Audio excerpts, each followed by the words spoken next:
వైజాగ్లో ఉప ముఖ్యమంత్రి బూడి ముత్యాల నాయుడు మాట్లాడుతున్నారు. లైవ్ చూద్దాం.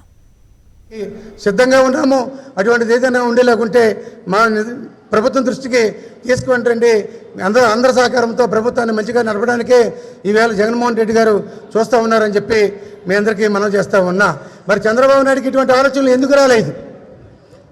సచివాలయ వ్యవస్థ పెట్టాలని కానీ వాలంటీర్ల ద్వారా సంక్షేమ పథకాలన్నింటినీ కూడా ఒక రూపాయి లంచం అనేటువంటిది లేకుండా ఇంటింటికి తీసుకెళ్లేటువంటి కార్యక్రమం కానీ, ఈరోజు రాష్ట్రంలో అందిస్తున్నటువంటి అనేక అభివృద్ధి కార్యక్రమాలు కానీ, 40 సంవత్సరాల ఇండస్ట్రీ, 40 సంవత్సరాల అపారమైనటువంటి అనుభవం కలిగినటువంటి నా దగ్గర 40 సంవత్సరాల వయసు ఉన్నటువంటి జగన్మోహన్ రెడ్డి గారు ఎందుకు పనికొస్తాడని చెప్పి అనేక మార్లు మేము ప్రతిపక్షంలో ఉండేటప్పుడు, వాళ్ళ అధికార పక్షంలో ఉండేటప్పుడు అనేక మార్లు కనీసం నైతిక విలువలు కూడా మర్చిపోయి ఆ రోజు అసెంబ్లీలో ప్రతిపక్ష పార్టీ మీద అనేకమైనటువంటి అవాకులు చవాకులు చెప్పడం జరిగింది.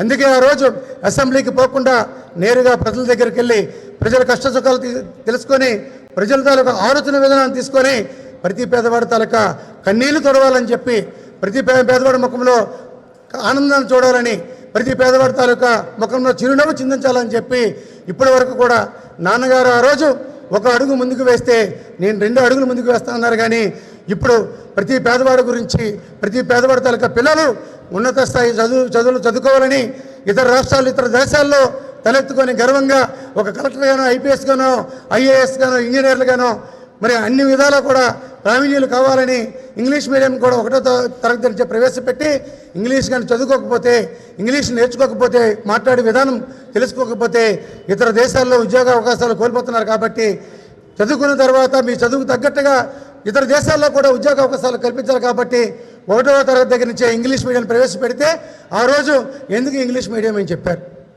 ఆ రోజు మంత్రులుగా చేసినటువంటి నాయకులందరూ కూడా వాళ్ళ పిల్లల్ని ఏ స్కూల్లో చదివించారు. ఆఖరికి చంద్రబాబు నాయుడు విమర్శిస్తూ ఉన్నాడు, లోకేష్ను ఏ పాఠశాలలో చేర్పించాడు? తెలుగు మీడియం పాఠశాలలో చేర్పించాడా? ఇంగ్లీష్ మీడియం పాఠశాలలో చేర్పించాడా? ఈవేళ మేము అవాకులు చవాకులు మాట్లాడటం కాదు, ఇవన్నీ వాస్తవాలా కాదా?